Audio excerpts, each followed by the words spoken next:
Hello everyone, कैसे हो आप सब। आई होप आप सब अच्छे से होंगे। My name is Khan Shaukat and I again welcome you all to the triple S YouTube channel. आज हम अपनी एमसीक्यू सीरीज़ का लेक्चर नंबर 28 करेंगे और आज के लेक्चर में हम फिर से क्वेश्चंस करेंगे मिक्सचर में,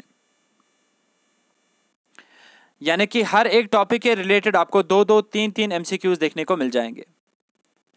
आज के सेशन में हम फिर से 30 मोस्ट इंपॉर्टेंट क्वेश्चंस करेंगे regarding the entire computer science. ये हमारा प्रैक्टिस सेट सेकंड रहेगा। अगर प्रैक्टिस सेट 1 अभी तक आपने नहीं देखा है, आप प्लेलिस्ट में जा सकते हो। लेक्चर नंबर 27 के नाम से आपको वो मिल जाएगा। आज के लेक्चर को स्टार्ट करने से पहले do hit the subscribe button अगर आपने अभी तक नहीं किया है, and don't forget to like and share the video. तो चलिए हम शुरू करते हैं आज का session, starting with question number 1। Which layer of OSI model is responsible for physical addressing. आपको बताना है कि OSI मॉडल की कौन सी लेयर रेस्पॉन्सिबल होती है फिजिकल एड्रेसिंग के लिए। So the right answer for question number 1 will be option B, that is data link layer. आपको यह पता होना चाहिए डेटा लिंक लेयर क्या होती है, रेस्पॉन्सिबल होती है फिजिकल एड्रेसिंग के लिए।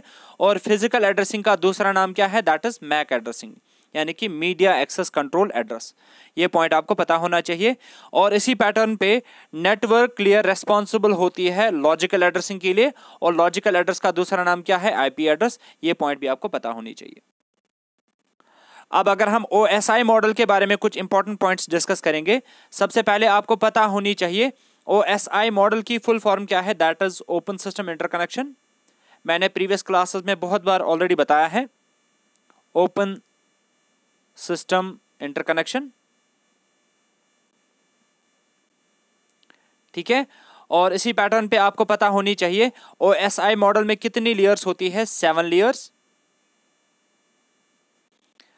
और ये जो OSI मॉडल होता है इसको हम मानते हैं रेफरेंस मॉडल। ये एक थ्योरेटिकल मॉडल है और बाद में इसी को प्रैक्टिकली इंप्लीमेंट किया by the help of TCP/IP। बात करते हैं क्वेश्चन नंबर 2 के बारे में। What is the full form of DFD। आपको बताना है कि DFD की फुल फॉर्म क्या है। So the right answer for question number 2 will be option A, that is data flow diagram. DFDs का इस्तेमाल हम काफी ज्यादा करते हैं सॉफ्टवेयर इंजीनियरिंग में। अगर आपको कोई भी सॉफ्टवेयर बनाना होता है किसी भी पर्सन के लिए या किसी भी ऑर्गेनाइजेशन के लिए, आप उनसे क्या लेते हो, सबसे पहले रिक्वायरमेंट्स, ठीक है। रिक्वायरमेंट्स लेने के बाद आप क्या करते हो, उन सभी रिक्वायरमेंट्स को एक डॉक्यूमेंट में लिख लेते हो, जिस डॉक्यूमेंट को हम बोलते हैं SRS, यानी कि सॉफ्टवेयर रिक्वायरमेंट स्पेसिफिकेशन। और इन्हीं रिक्वायरमेंट्स को हम बाद में क्या करते हैं, एक डायग्राम में कन्वर्ट कर लेते हैं, जिसको हम क्या बोलते हैं, DFD, डेटा फ्लो डायग्राम। ये पॉइंट आपको पता होनी चाहिए। बात करते हैं क्वेश्चन नंबर 3 के बारे में। /n dash is written which is an English like explanation of the solution। आपको बताना है इनमें से कौन सा ऑप्शन ऐसा होता है जो कि इंग्लिश लाइक एक्सप्लेनेशन होती है किसी भी प्रॉब्लम के सॉल्यूशन की। So the right answer for question number 3 will be option C, that is algorithm. Algorithm क्या होता है, सेट ऑफ फाइनाइट स्टेप्स होता है,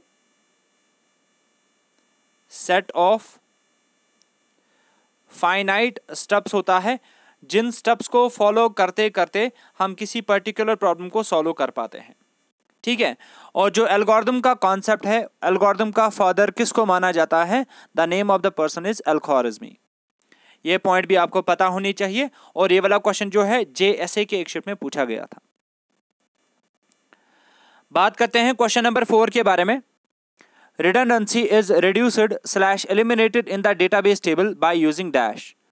आपको बताना है कि डेटाबेस टेबल्स में से अगर कभी भी रिडंडेंसी ऑकर हो जाएगी, रिडंडेंसी का मतलब हो गया डुप्लीकेसी ऑफ डेटा, उसको हम कैसे रिड्यूस कर सकते हैं या एलिमिनेट कर सकते हैं। उस पर्पस के लिए हम एक कॉन्सेप्ट का इस्तेमाल करते हैं जिसको हम बोलते हैं normalization. Option number D will be the right answer, ठीक है। जैसे मैंने आपको प्रीवियस क्लास में बताया था, जब मैंने आपको डेटाबेसेस के रिलेटेड MCQs करवाए थे, वहां पे मैंने आपको बताया था फाइल सिस्टम की सबसे बड़ी डिसएडवांटेज जो थी वो थी डेटा रिडंडेंसी, और उसकी वजह से डेटा इनकंसिस्टेंसी भी ऑकर हो रही थी, ठीक है। लेकिन वहां पे हमारे पास एक अच्छा मेथड नहीं था रिडंडेंसी को एलिमिनेट करने के लिए। वैसे ही डेटा रिडंडेंसी डेटाबेसेस में भी ऑकर हो जाती है, लेकिन यहाँ पे हमारे पास एक अच्छा खासा तरीका है उस रिडंडेंसी के साथ डील करने के लिए, जिसको हम बोलते हैं नॉर्मलाइजेशन। ओके, और नॉर्मलाइजेशन में हम कुछ नॉर्मल फॉर्म्स का इस्तेमाल करते हैं। एक होती है first normal form, second normal form, third normal form, और चौथी होती है उसको हम बोलते हैं BCNF, यानी कि बॉयस कॉर्ड नॉर्मल फॉर्म। जब हम नॉर्मलाइजेशन BCNF तक लेके जाते हैं ना, उसमें 0% रिडंडेंसी आपको देखने को मिलती है अपने डेटाबेस में, 0% रिडंडेंसी। बात करते हैं नेक्स्ट क्वेश्चन के बारे में। What is the full form of DSS in context of information system? आपको बताना है कि इंफॉर्मेशन सिस्टम के रेस्पेक्ट में DSS की फुल फॉर्म क्या है। Option number A will be the right answer, that is decision support system. As it is आप ये पॉइंट याद रखोगे, और ये वाला क्वेश्चन भी JSA के एक शिफ्ट में पूछा गया था। बात करते हैं नेक्स्ट क्वेश्चन के बारे में। Which of the following is not a web browser? आपको बताना है कि इनमें से कौन सा वेब ब्राउजर नहीं है। Option number D will be the right answer, that is Google. अगर हम खाली गूगल की बात करेंगे तो गूगल क्या है? एक सर्च इंजन है, सर्च इंजन है। और अगर हम देखेंगे गूगल का ही एक वेब ब्राउजर हम इस्तेमाल करते हैं जिसको हम बोलते हैं गूगल क्रोम, ठीक है, गूगल क्रोम। लेकिन इटसेल्फ अगर हम देखेंगे गूगल क्या है? सर्च इंजन, ना कि वेब ब्राउजर। बात करते हैं नेक्स्ट क्वेश्चन के बारे में। In SSL digital certificate what is the full form of SSL? आपको सिंपली बताना है कि SSL की फुल फॉर्म क्या है। So the right answer will be option number B, that is secure socket layer. As it is आप ये वाला पॉइंट भी याद रखोगे, और ये वाला क्वेश्चन भी JSA के एक शिफ्ट में पूछा गया था। नेक्स्ट क्वेश्चन के बारे में बात करते हैं। Convert the decimal number 19.375 into binary. आपको क्या करना है? 19.375 को बाइनरी में कन्वर्ट कर लेना है। प्रीवियस क्लास में भी मैंने इसके रिलेटेड एक एग्जांपल करवाई थी, लेकिन कुछ स्टूडेंट्स को वहां पे कंफ्यूजन रहा था। अब उसी कंफ्यूजन को दूर करने के लिए ये एग्जांपल हम सॉल्व करेंगे, और होपफुली आप सबको समझ में आ जाएगा। सबसे पहले अगर आपको ये रिप्रेजेंट कर लेना है, मैंने आपको बताया है डेसिमल नंबर्स को बाइनरी में कन्वर्ट करने के लिए हम इस्तेमाल करते हैं मैजिक नंबर्स। अगर नहीं पता तो आप स्टार्टिंग वाले लेक्चर्स देख सकते हो, वहाँ पे मैंने इसके रिलेटेड कुछ एग्जांपल्स करवाई हैं, ठीक है। तो मैजिक नंबर्स हम स्टार्ट करते हैं 1 से, फिर 2 आएगा, डबल करते जाना है अपने नंबर्स को, 8, फिर 16, फिर आएगा 32। लेकिन 32 क्योंकि 19 से ज़्यादा बड़ा है तो हमें 32 को यहाँ पे लिखने की कोई ज़रूरत नहीं है। अब आपको देखना है कि इन मैजिक नंबर्स में से किस किस को आपको ऐड करना पड़ेगा ताकि नंबर 19 बन जाए। तो 19 बनाने के लिए मुझे लेना पड़ेगा 16, और लेना पड़ेगा 2, बन गया 18, और +1 करेंगे तो बन गया 19। तो इन तीनों जगहों पे मैं क्या डालूंगा? 1 डालूंगा। यहाँ पे भी 1, यहाँ पे भी 1, और यहाँ पे भी 1, और बाकी 2 जगहों पे क्या डालूंगा? 0 0। तो ये हो गया हमारा बाइनरी इक्विवेलेंट किसका? 19 का। अब हमें क्या लेना है? 0.375 लेना है, 0.375 लेना है। ओके, अब आप देखोगे इस साइड में यहाँ पे नंबर 16 आ रहा है। इसका अगर हम हाफ करेंगे तो 8, इसका हाफ करेंगे तो 4, इसका हाफ करेंगे तो 2, इसका हाफ करेंगे 1, और इसी पैटर्न पे अगर हम मैजिक नंबर्स को कंटिन्यू करेंगे, 1 का अगर हम हाफ करेंगे तो क्या आएगा? 0.5, और इसका अगर हम हाफ करेंगे तो क्या आएगा? 0.25, और इसका अगर हम हाफ करेंगे तो क्या आएगा? 0.125, ठीक है। अब आपको देखना है कि आपको क्या बनाना है। जिस तरीके से आपने यहाँ पे देखा था कि 19 बनाने के लिए आपको किस किस का इस्तेमाल करना पड़ेगा, वैसे ही 0.375 बनाने के लिए आपको देखना है कि आपको किस किस नंबर का इस्तेमाल करना पड़ेगा। अगर आप देखोगे 0.25 एंड 0.125, अगर आप इन दोनों को ऐड करोगे तो 0.375 बन जाएगा, और इन दोनों जगहों पे आप क्या डालोगे? 1, और 0.5 के जगह पे क्या डालोगे? 0, ठीक है। तो इस पैटर्न पे इस क्वेश्चन का करेक्ट आंसर क्या रहेगा? 10011.011। Option number C will be the right answer. Hopefully ये क्वेश्चन आपको अच्छे से समझ में आ गया होगा। अब अगर अभी भी कोई भी डाउट आता है, आप इस कॉन्सेप्ट को 2 बार देखो, 3 बार देखो, आपके सारे डाउट्स क्लियर हो जाएंगे। बात करते हैं क्वेश्चन नंबर 9 के बारे में। Electronic systems that transfer data from one point to another are called dash. आपको बताना है कि इलेक्ट्रॉनिक सिस्टम्स का नाम जो कि हम इस्तेमाल करते हैं डेटा ट्रांसफर करने के लिए from one point to another. So the right answer of for question number 9 will be option B, that is data communication system. Basic सा क्वेश्चन है और ये वाला क्वेश्चन JSA के एक शिफ्ट में पूछा गया था। बात करते हैं क्वेश्चन नंबर 10 के बारे में। Which of the following is /r an example और एग्जाम्पल्स ऑफ लॉजिक गेट्स। आपको बताना है कि इनमें से कौन कौन सी एग्जाम्पल आती है लॉजिक गेट्स की। Option number D will be the right answer, that is all of the above. Not भी हम इस्तेमाल करते हैं, एंड भी, और भी, और इसके अलावा भी हम कुछ और लॉजिक गेट्स का इस्तेमाल करते हैं। As an example NOR gate भी हम लेते हैं, नैंड गेट भी हम लेते हैं, एक्सॉर गेट का भी हम इस्तेमाल करते हैं, एक्सनॉर का भी हम इस्तेमाल करते हैं। They are also some of the important logic gates. बात करते हैं क्वेश्चन नंबर 11 के बारे में। In context of computer devices dash is used to input data directly into the computer from the source document without copying and typing the data. आपको बताना है कि उस इनपुट डिवाइस का नाम क्या है जो कि हम इस्तेमाल करते हैं डायरेक्टली डेटा फीड करवाने के लिए। ठीक है, जहां पे आपके पास एक सोर्स डॉक्यूमेंट होता है, उस सोर्स डॉक्यूमेंट को बिना टाइप किए या बिना कॉपी किए आप इनपुट दे पाते हो अपने कंप्यूटर को। सो the right answer for question number 11 will be option D, that is scanner. ये वाला क्वेश्चन भी JSA के एक शिफ्ट में पूछा गया था। नेक्स्ट क्वेश्चन के बारे में बात करते हैं।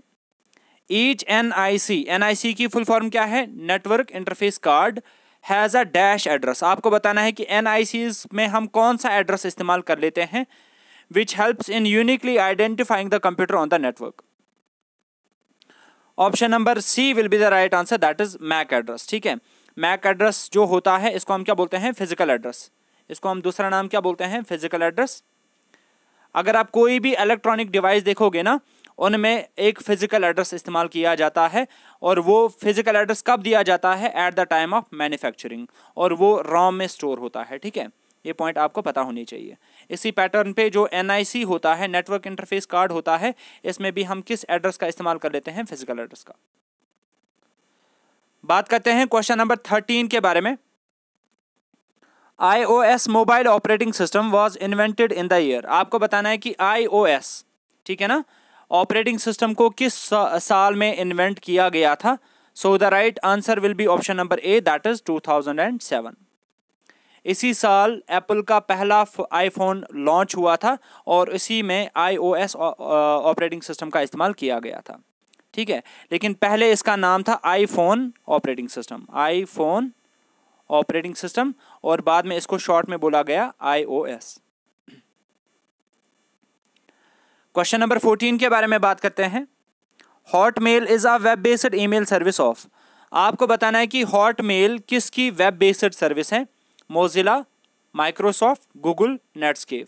सो the right answer will be option number B, that is Microsoft. ठीक है, इसी पैटर्न पे गूगल का आपको ऑलरेडी पता है। गूगल हमें क्या कौन सी ईमेल सर्विस प्रोवाइड करके देता है? जीमेल। ठीक है, ये पॉइंट भी आपको पता होनी चाहिए। और ये जो हॉटमेल है, इसको असल में डेवलप किया था 2 पर्सन्स ने। एक था सबीर भाटिया, ठीक है, और दूसरा बंदा था, उसका नाम था जैक स्मिथ, जिन्होंने हॉटमेल बनाया था। ये पॉइंट आपको पता होना चाहिए। और 1996 में इन्होंने इसको इन्वेंट किया था। बाद में 1997 में क्या किया? माइक्रोसॉफ्ट ने इसको एक्वायर किया।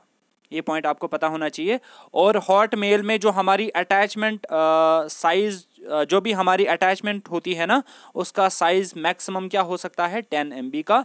वैसे ही जीमेल में मैक्सिमम अटैचमेंट साइज क्या हो सकता है? 25 MB तक। ये पॉइंट भी आपको पता होनी चाहिए। बात करते हैं क्वेश्चन नंबर 15 के बारे में। Landscape is a dash. आपको बताना है कि लैंडस्केप क्या है? Font style, paper size, page layout, page orientation. Option number D will be the right answer, that is page orientation. हम दो ओरिएंटेशंस का इस्तेमाल करते हैं, एक होता है लैंडस्केप और दूसरा होता है पोर्ट्रेट। ठीक है, बात करते हैं नेक्स्ट क्वेश्चन के बारे में। What can be considered as the basic building block of a digital circuit. आपको बताना है जो हम डिजिटल सर्किट्स इस्तेमाल करते हैं उसका सबसे बेसिक बिल्डिंग ब्लॉक किसको माना जाता है। Option number A will be the right answer, that is logic gates. ठीक है, अगर आपको कोई भी डिजिटल सर्किट बनाना होता है, सबसे पहले आप क्या करते हो, प्रॉब्लम अंडरस्टैंडिंग। तो कुछ स्टेप्स अगर मैं यहाँ पे लिखूंगा, सबसे पहले हम प्रॉब्लम को अंडरस्टैंड करते हैं। प्रॉब्लम अंडरस्टैंड करने के बाद हम उसको किसी ना किसी तरीके से ट्रुथ टेबल में कन्वर्ट करने की कोशिश करते हैं। ट्रुथ टेबल में कन्वर्ट करते हैं और ट्रुथ टेबल में कन्वर्ट करने के बाद इस ट्रुथ टेबल से हम बूलियन एक्सप्रेशंस को जनरेट कर पाते हैं, बूलियन एक्सप्रेशंस को जनरेट कर पाते हैं और उन्हीं बूलियन एक्सप्रेशंस को बाद में हम इंप्लीमेंट करते हैं by the help of logic gates. बात करते हैं क्वेश्चन नंबर 17 के बारे में। What is the full form of CMOS। आपको बताना है कि CMOS की फुल फॉर्म क्या है। Option number B will be the right answer, that is complementary metal oxide semiconductor. ये वाला क्वेश्चन भी JSA के एक शिफ्ट में पूछा गया था। नेक्स्ट क्वेश्चन के बारे में बात करते हैं। BIOS is used for. आपको सिंपली बताना है कि बायस की क्या यूजेज है, इसको हम किस पर्पस के लिए इस्तेमाल करते हैं। Option number C will be the right answer, that is loading operating system. Basic input output system का हम इस्तेमाल करते हैं ऑपरेटिंग सिस्टम को लोड करने के लिए इनटू द रैम। और बायस खुद कहां पे स्टोर होता है, रोम के अंदर। ठीक है, और इसकी मदद से हम ऑपरेटिंग सिस्टम को लोड करते हैं या जिसको हम बोलते हैं बूट करवा पाते हैं, और ये किस में बूट हो जाता है, रैम के अंदर। ठीक है, सारे पॉइंट्स आपको पता होनी चाहिए, कंफ्यूज नहीं होना है। बात करते हैं नेक्स्ट क्वेश्चन के बारे में। An electronic path that send signals from one part of the computer to another is called. आपको बताना है उस इलेक्ट्रॉनिक पाथ का नाम जिसकी मदद से हम सिग्नल्स को सेंड कर पाते हैं कंप्यूटर के एक पार्ट से लेके दूसरे पार्ट तक, उसको हम क्या बोलते हैं। Option number D will be the right answer, that is बस। ठीक है, और हम अपने कंप्यूटर्स में कितनी बसेस का इस्तेमाल करते हैं, 3 टाइप्स ऑफ बसेस का इस्तेमाल करते हैं, वो आप मुझे कमेंट सेक्शन में मेंशन करके बताएंगे कि कौन कौन सी बस हम इस्तेमाल करते हैं। बात करते हैं क्वेश्चन नंबर 20 के बारे में। What type of switching is used in internet. आपको बताना है कि इंटरनेट में हम किस टाइप की स्विचिंग का इस्तेमाल कर लेते हैं। हमारे पास बहुत सारी स्विचिंग टेक्निक्स होती है, सबसे इंपॉर्टेंट जो है one is packet switching, circuit switching and message switching. ठीक है, आपको बताना है कि इंटरनेट में हम किस स्विचिंग टेक्निक का इस्तेमाल करते हैं। Option number A will be the right answer, that is packet switching. अब ये पैकेट स्विचिंग क्या होता है, सर्किट स्विचिंग क्या होता है, आने वाले क्लासेस में इसके रिलेटेड भी मैं एक एक दो MCQs देके आ जाऊंगा। बात करते हैं क्वेश्चन नंबर 21 के बारे में। Which tool in the home tab aligns text to left and right margins, adding extra spaces between words? आपको बताना है कि हम किस टैब का इस्तेमाल करते हैं, किस टूल का इस्तेमाल करते हैं होम टैब में से, जो कि हमारे टेक्स्ट को क्या करके देता है, अलाइन करके देता है between the margins properly. Option number B will be the right answer, that is justify. बात करते हैं नेक्स्ट क्वेश्चन के बारे में। An antivirus is a. आपको बताना है कि एंटीवायरस क्या है, क्या ये ड्राइवर है, नो। क्या ये कंप्यूटर है, no. None of the above भी नहीं आएगा। Option number C will be the right answer, that is program, और you can say simply a software. बात करते हैं नेक्स्ट क्वेश्चन के बारे में। The default port number of web server process is. आपको बताना है कि वेब सर्विसेज को एक्सेस करने के लिए डिफॉल्ट पोर्ट नंबर हमारा क्या होता है।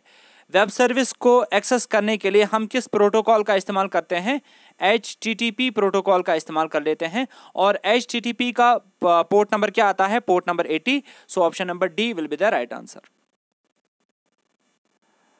नेक्स्ट क्वेश्चन के बारे में बात करते हैं। Arrange the steps of SDLC in ascending order. सबसे पहले आपको पता होनी चाहिए SDLC की फुल फॉर्म क्या है, that is software development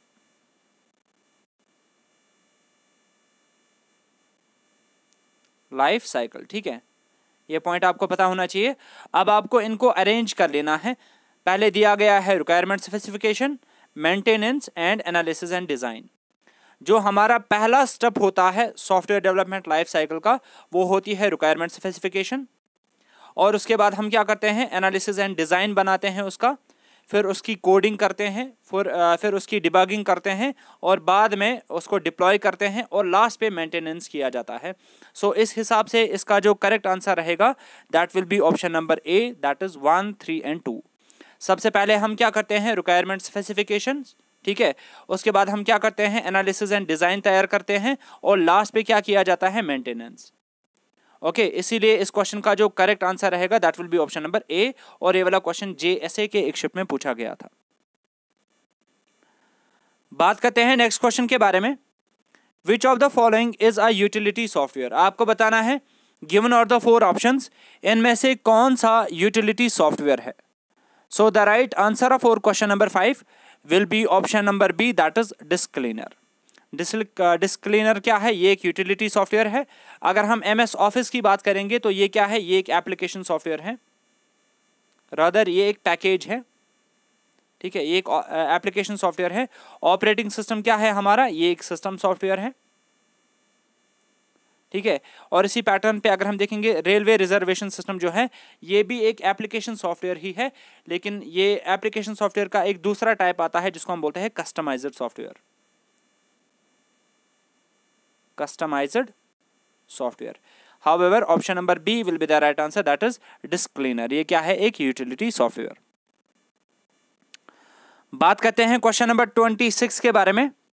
radio waves are, आपको बताना है कि रेडियो वेव्स जो होती है ये एक अनगाइडेड ट्रांसमिशन मीडिया है। आपको बताना है कि इनकी डायरेक्शन क्या होती है, यूनिडायरेक्शनल, बाई डायरेक्शनल और omnidirectional. Option number C will be the right answer, that is omnidirectional. यानी कि रेडियो वेव जो है वो हर एक डायरेक्शन में ट्रैवल कर सकती है।